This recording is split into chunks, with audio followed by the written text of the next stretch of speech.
The expansion is going to be very grounded. That word is used quite a lot, grounded. So what do we mean by that? We're pretty much going to take the we're going to be taking the where is my screenshots on this? Here we go.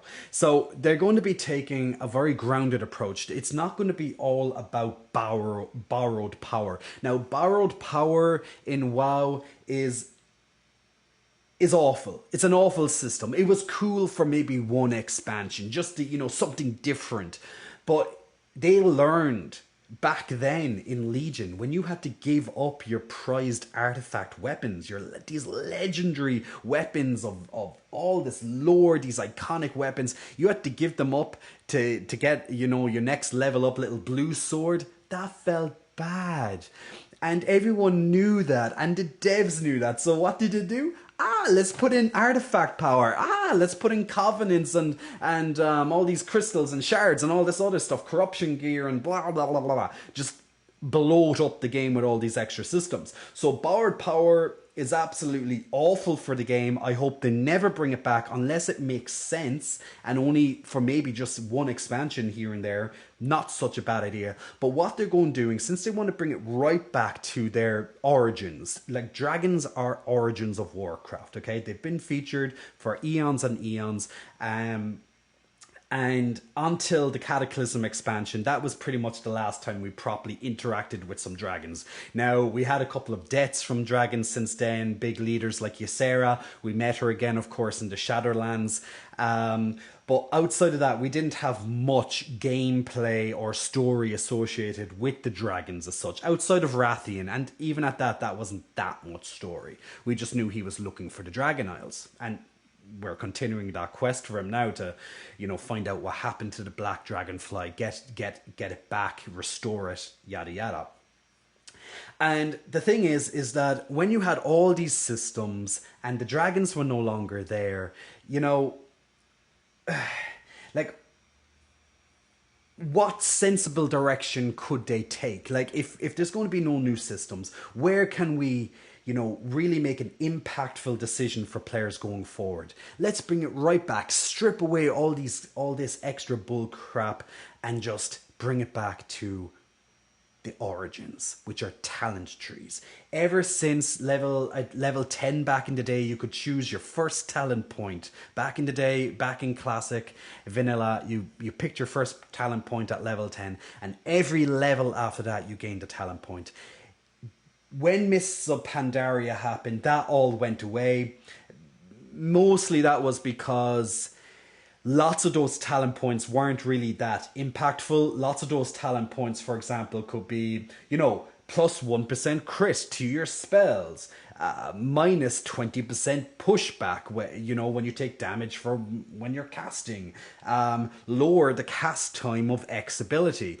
There was lots of these kind of filler talents, and they didn't really feel that good. Now, how many of that is going to be available in this, here it's going to be, well, it's going to be something that's going to be reiterated upon, and I'm sure it's going to change and change and change in the alpha and especially the beta on how we feel. But we're now going to have potentially 70 talent points by the time we get to max to change things around. Now, that number may not be quite 70, because from what I can see here is that we are going to have a handful of points available right as we begin. So we're going to be able to be, so we're going to have something just to make our identity, and then spread it out the way we want. Now, there's going to be certain, if we look back in the day of how this used to work, you'd have to spend 1 point here to unlock this talent, or you'd have to have 15 talents spread in this tree to be able to unlock this, etc. So it's going to probably work very similar unlocking paths.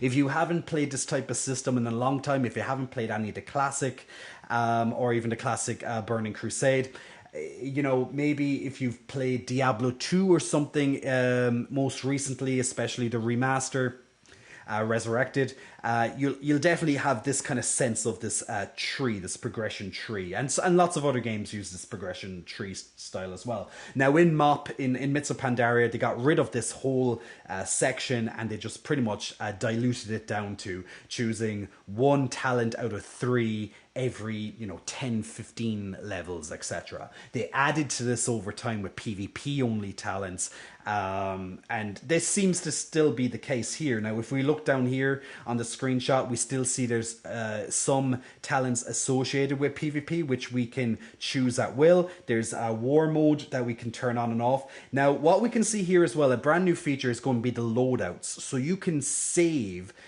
this template. So all you have to do is be like, okay, this is the talent tree I had for Mythic, this Mythic Plus, this is the one for PvP, this is the one for rating, this is rating 2, rating 3 variation, this one's going to be for when there's ads, this one's going to be when it's just focused on burst, that type of stuff. So you're going to have multiple loadouts,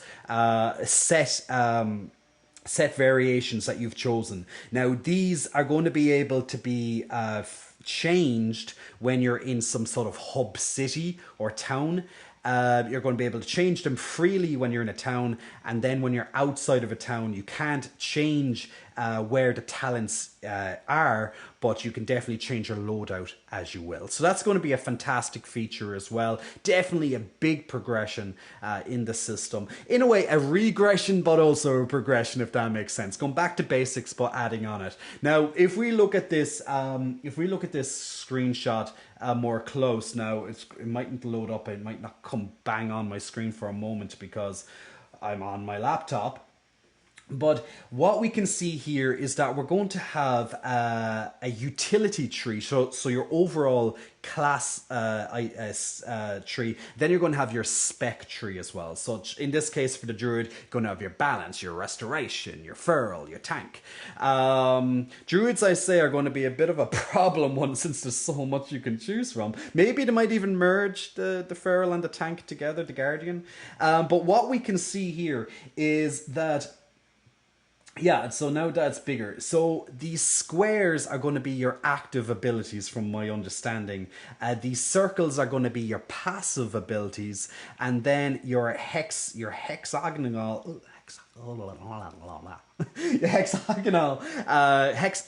why can't I say that word today? I'm just going to calling it hex because I can't seem to say it today. And then your hex shape, they're going to be abilities that you can scroll through. So they're going definitely taking a little bit of the previous talent system where you had 1 of 3 to choose from, for example, and you can just choose freely. So what we can see here when we really amplify and magnify this is we can see there's like some 1 points put in places, 2 points in some places here. We do have these changes. These are probably abilities. So we have a nice mix of passive abilities to active abilities. So active abilities would be your DPS spells, for example, or your cooldowns and things like that. Now, that can also be the exact. This could also apply to your hexes here. But your passive abilities are going to be probably simple things like +5 to healing, or that type of stuff. So we'll have to go and see how much this changes. There's no point in talking too much about all the specifics because this is a work in progress. And when it comes to beta, there's no point in talking about balance numbers and tuning and stuff because it's going to change a hell of a lot before it even goes live. So it's pretty cool that now it's kind of taking from the past. They don't just have 1 talent tree anymore. You now will have 2, 1 for your class identity and 1 for your spec identity. So this here is going to be more on the performance side of things, such as your balance, how powerful you're going to be in balance form. Now it's going to be really cool if with this ability, with this talent tree, is that since you might have only a certain amount of points to put everywhere, you're not going to be able to put points in everything. So there's going to be that player choice, that meaningful player choice, that vital decision making, which really will set you apart from other people. Potentially, there's going to be most likely a cookie cutter or optimal build made eventually, how it is, but it's going to be really interesting if you only have 70 or thereabout points available. Like, how much do you want to put into the utility side of it, and how much is going to be put into your spec? It's a very interesting, meaningful choice. So do you want to really like soup up your balance spec, or do you want some more utility, a bit more spells and things like that? So it's going to be interesting. Now, from what I can see on the druid side, this the grayed out section here seems to be all your feral type abilities, and then on the opposite side seems to be more your healing and your balance stuff, and then that it goes further into here. Now, I'm not sure how you initially pick which or how you choose it into your specified role. Is it just like in your class spellbook now, where you pretty much just click on the role that you want, and then that's your loadout, and you kind of go from there, or do you have to click on certain talents, and that kind of then chooses you to go to one affinity or the other? That could be really interesting. Now, just to kind of look at here from Ian Hasekostitz, the game director of WoW, what he says here is, I think seeing a new generation play with those talents and work through those talent trees really underscored some of the things that, frankly, we lost when we shifted to the Mist of Pandaria style talents and beyond. A big piece of what was some of the granularity, the feeling of getting a level and spending a point to customize your character to make yourself a bit better in some specific way, but also that sense of hybridity that you could have. I really like that he's really understanding what's happening here, and that's something we largely lost. And so the new talent system avoids pitting player power throughput choices against those utility hybrid choices, because we know there's always a right outcome there. And we also understand that there is a lot of strength and flexibility in the modern talent system to let players customize their talents for a particular encounter or for dungeons versus PvP. We don't want to lose any of that. And having this ability to just choose between what abilities and skills you want in any situation is amazing. Because look, if we look at this screenshot right here, once again, work in progress, we can see that they have chosen to be resto, but a lot of their points have gone into the Guardian or Feral spec here as well. So, there's so much you can add in, and this is going to be amazing, and it's going to really bring us back to the days of really looking in and be like, where can I spend these 5 points optimally? What if I go down this path? What this path? Now, once again, down the line, we're going to be looking at places like Icy Veins or Raider IO or anything like that, or even Wowhead, which I have up here, and kind of find what the best solution is, if there even will be one. But I'm sure we're going to be copying the best of the best where possible, and that's going to be cool. There's going to be a lot of discussions, a lot of theory about it. It's going to be really interesting. Now, once again, the PvP talents, don't know much about those right now. They're probably behaving very similar. Maybe they are the exact same or thereabouts to what's currently in the game. We'll have to see on that. But that's enough about the talents right now. There's no point in kind of going further about the talents, because they're going to all change.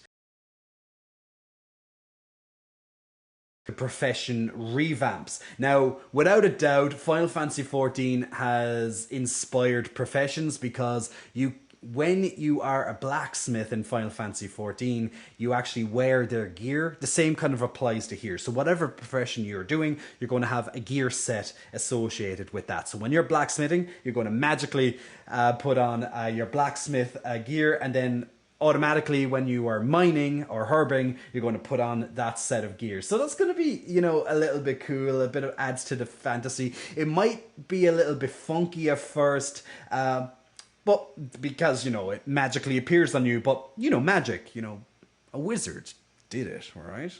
Like, just, there you go, a wizard did it. It's fine. So now professions add on quality levels onto your gear. So the quality is pretty much, for example, from what I saw in an article, is if there was a potion, if you're an alchemist and you crafted a potion and the quality level was 4 out of 5, that means that quality level will be better than 1 out of 5. Now, where it applies for the potion, it might increase the stat amounts it might give you, or the healing back. So instead of 10,000 healing, the higher quality might give 15,000 healing when you chug it. Interesting, and these details will matter down the line. that might open up a little bit of a negative loop with being like, oh, I'll only find someone who can give me five, or something like that. That might open up some non-intended consequences, but we'll have to see. Similar to gear, when you craft gear, a four out of five quality will be better than one out of five quality. So that means you'll have a higher item level on your armor or the weapon, etc. So quality is going to be coming into the game, and that will be determined on the mats that you use and probably your skill level and stuff like that. So it is borrowing a little bit from Final Fantasy in the gear side of things. So we'll just have to see how that pans out as well. Now, along with this, the next brand new feature is going to be crafting orders. Now, a little bit of New World, the MMO from Amazon, might have influenced this a little bit with working orders. Now, working orders, pretty much, they were quests that asked you to build or make certain things, and then you hand it back in. Whereas what Blizzard are going doing is that you're going to have a crafting order. So what you can do, it allows players to request of you. It allows players to request of you to get these pieces. You can supply some of the mats or all of the mats, and they simply will craft it for you. So if you can't craft it, but you have the mats, no worries. Someone's going to be able to do that for you now as well. So that's going to be really cool to be able to have that added into the game. So being able to just get someone to craft for you is going to really help up and build up that social aspect in the game again. Like, for example, a guild might have multiple blacksmiths, and you'll be able to now also specialize. Specializations are coming back into the game as well. So armor smiths, weapon smiths, just like we had back in Classic. Now, there has been some reiterations of this here and there throughout the expansions, but it's coming back again. So for example, you could have in a guild, you could have 5 blacksmiths, and maybe most of them are armor smiths, but there might be an armor smith that might specialize in a certain gear, and people will go to him, or you might need the other one for something else, etc. So this could open up a nice range of possibilities. And the cool thing is they're bringing back some things from Legion, where you have to go out and find some of these recipes in the world. The trainer won't just give you everything from the get-go. You're going to have to go out and look for it. So you might have to talk to an NPC that's hidden in a cave or on top of some mountain peak or something, or you might have to do a quest line associated with the profession, or you might have to find some tome or some book or something hidden, and that's going to give you an indication of how you're going to make this and that. So they're really bringing back exploration, and in the deep dive, the developers really said this is the expansion about exploration, similar to how actually World of Warlords of Draenor did. They had a lot of exploration focus, which made the leveling and the beginning of the outdoor end game stuff really fascinating. After that, it kind of dropped off outside of the raids. But yeah, it's kind of bringing us back to that, a little bit of Legion added into it, all into these professions. It's going to be interesting. That's all I can say. I haven't found professions interesting since forever, unfortunately, in this game. This is gorgeous. This is so much nicer than the UI we are accustomed to. So why are they finally getting around to changing the UI now? Basically because, generally speaking, people play on all different sizes of monitors, and some people play on gigantic monitors, and the UI is just so old and clunky that it just doesn't work out. It just doesn't feel so good. So what we can see here is that they've changed the map from a square, they've moved it into a circle. It looks a lot more modern. They have little icons, like this is the male icon here to symbolize you have male. They just have it all nice and neat. And as we can see, you can actually change around a lot of these features. I know I had another screenshot somewhere where they moved the map down to the corner and stuff. So these are all movable. So instead of having add-ons, which do all this for you, this now potentially eliminates the need of having lots of these add-ons. You'll still be able to use add-ons, but you might be able to delete a lot of stuff that's running in the background that may potentially make your game a little bit slower or cause some issues because they're not loading properly and stuff. So being able to, change your UI bar, your ability bar and all that to where you want it, that's going to be great.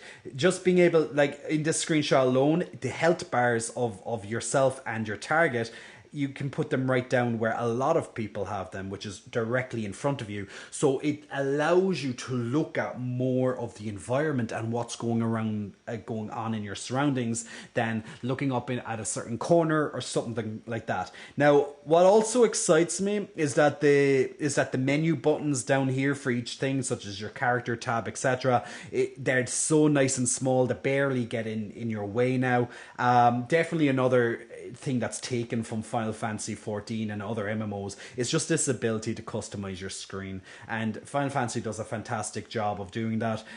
It's one of the few things I do really enjoy about that MMO.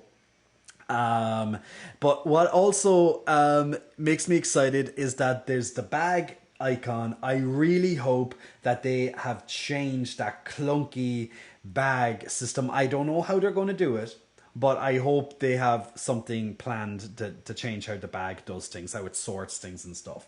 Also, I love these little griffins added to the side. They've modernized the look. The art here is gorgeous. And that's for the Alliance. The Horde will have their own as well. There's going to be 4 main reputations in the beginning of the expansion. I'm assuming some of these reputations are going to be based on the Dragonflights, maybe some of the different denizens in the world that we encounter along the way, such as the Tuskar. We'll be able to now level all these Renown up at the same time, or simultaneously, whereas if we take the Shadowlands and their Covenant system, the Renown was gated behind whichever Covenant you chose, which was very bad. It felt really bad because, you wanted the cosmetics, rewards, and maybe some of the different quest chains and stuff, things like that, but you couldn't unlock them the same way because they were gated. Now, this will still be certainly time gated without any stretch of the imagination. These are certainly going to be time gated. There's going to be cosmetics, there's going to be some upgrade, probably stat upgrades or some little things that help you move around the world a bit faster, 10% to your movement speed or something. But there's also going to be undoubtedly quest lines, chapters, things like that are hidden behind the Renown. And hopefully this, as these all unlock, that gives you extra chains to access. If they do this right, that allows Blizzard, as Jeremy Fiesel has identified in this rather lengthy article, it allows Blizzard to give you rewards on a more regular basis for doing things, which sounds good to me. Just 4 new reputations, that means 4 new Renown systems, all these levels, and you can expand on it throughout the expansion. More levels, more quests, more cosmetics just thrown at you as patches and things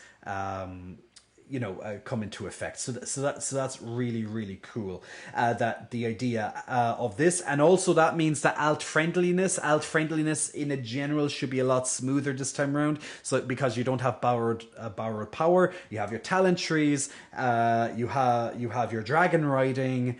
Whether that's going to be gated or not, whether that's going to be like account bound or not, we have to see. But this just feels a lot more alt friendly. It's just pretty much the levels and the gear that separate you. Levels is always a quick thing, a few hours. But after that, it used to be all these borrowed powers and stuff. This is going to definitely help. And with the crafting system, this should really help alt friendliness as well. Now, there's going to be a brand new raid, as suggested. There's only going to be 1 raid, though, in the beginning. I'd assume it's going to be a pretty sizable raid. Now, in expansions, it can definitely range between 1 big raid or some smaller raids, etc. So we don't know any details, just something about Primal Incarnates. We'll just have to see how that plays out. We don't know who the big bad of the expansion is. Lots of people are probably pointing towards Galacrond in the Dragonflight because his bones or something have disappeared. So maybe he's going to make a big return at some point. But just like Mists of Pandaria, before that, we always knew the big bad. Like Arthas was on the screen, Illidan was on the screen, you know. Deathwing was on the screen, and by Mists of Pandaria we didn't quite know. We had an idea, but we didn't quite know who the final boss would be and such like that. So now that they're doing that once again, we don't know who the big bad is, so it allows us to explore. We don't really know. We're going to be targeting all these different enemies. Who's going to be the big bad? Possibly Galacrond, something that really threatens the dragons. Possibly the resurrection of Galacrond, because it makes sense lore-wise, but we'll see. Also on top of this, new dungeons. Now, what they have said about dungeons, we don't know how many dungeons there are. They have mentioned here a couple, just a few of them. Like, explore previously unknown chambers of Uldaman. Chambers. Does that mean one dungeon? Is there two dungeons there? Is it split into, like, how the Scarlet Monastery used to be, into different wings? Who knows? There's something about the stronghold of the Black Dragonflight, life pools of the Red Dragonflight. Now, the thing is that what I do know is that Ian Hazzikostas has come out and mentioned that season 1 is going to work kind of how, like, the final season of Shadowlands, which is still to come, is going to work out. That they're going to have a selection of brand new dungeons, which is Shadowlands dungeons, and a mix of old dungeons. Now, this time round, for the first season of this expansion, it's going to be, for season 1, he said the current idea is there's going to have 4 new dungeons in season 1, along with 4 older dungeons, but none of them are going to be Shadowlands because it's too recent, and no one wants to go back to an expansion to go and just play those dungeons again. Give it some breathing room. Maybe in the next expansion, add those into the mix, or maybe at the end of this expansion. I find that quite odd, and I'm very sure people find that quite odd. It's like, it's a new expansion. Why not include all of the dungeons? All he said is for season 2, there's going to be another 4 new dungeons. So if I'm reading between the lines, there's going to be at least 8 new dungeons, or there is 8 new dungeons brought into the expansion. Now, maybe there might not be 8 on launch. They might add a new one in a patch or 2, just to make it to 8. But if we're reading how he wrote that, there's going to be 8 in this expansion. Once again, maybe at launch, maybe not 8, but there will eventually be 8 before season 2. They might have a a patch or 2 where they'll add a dungeon each patch, something like that, which is good. New content, always good. Maybe it's a mega dungeon and they half it, yada yada. You never know how it's going to work. But I just find it quite odd that they are only going to have, like, maybe potentially half of the new dungeons in the Mythic Plus season, and then they have 4 older. It should be all of them plus a couple of older, just to keep it fresh. I'm very sure a lot of people who run dungeons on a regular basis would agree with me on that one. It just seems very, very strange. And look, it's in development. It's something to change. We'll just see how it goes. I hope you learned something new here today. I had a lot of fun diving into this. It got me really excited for WoW again, although it's going to be forever since we're going to see lots of new updates. But it's still going to be probably slated to be released in the first quarter or possibly second quarter of 2023, like I mentioned in my cinematic video. If you have not seen that, definitely check it out. I'll have that linked at the end on the screen here. So I guess the main takeaway is that I hope that Blizzard will take the feedback that they learn from the beta, and they take it really, really serious this time, and they will implement a lot of these good changes and bring that forward. And they also help keep us informed by video updates, which I always like, or at least at the most minimum, some sort of articles.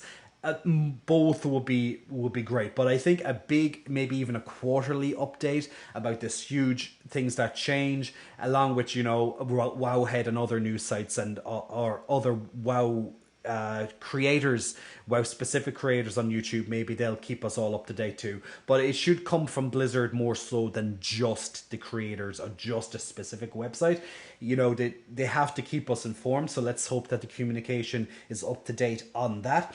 And let's just hope that they continue to, you know, improve on the core features, on the core content, keep it up to standard, innovate where they can, you know, make it feel new, you know, things like that. Just keep focused on these new, on these core systems, then just run to find a new borrowed power system, because it just doesn't work. I'm hoping that since there won't be borrowed power this time, is that they can actually focus, instead of focusing on all the tweaking needed and adding different numbers and all this extra testing, they can strip away that, and instead of like focusing their time on making sure that all these borrowed systems are working, they can spend all that time into what is there, and they can add in a lot more world content. No one cares so much about, oh, all these systems got tweaked, yay. It's like, where is the new content? Why is this patch so small? Where's the new raid? Why is there not 2 new raids? Where's the extra bosses that could have been there? Where are the new dungeons? Where's the new outdoor content? Instead of having it all just spent on tweaking this or making sure this works. But pretty much that's what they've been doing each expansion. It's like the system comes out, it's a bit rubbish, and they reiterate it throughout the expansion, and at the end it might be good. But that's the thing, it's only at the end it's good. So time will tell. Time will tell. I hope you enjoyed the video, guys, and apologies once again. It's on. I'm looking down a lot because I'm on my laptop. But I hope you found the video informative. It is a bit of a long video. I will be slicing this up a bit, but I hope you enjoyed everything inside it, and I'll see you all, my lovely unicorns, very, very soon. Take care. Have a lovely day. Jamie out.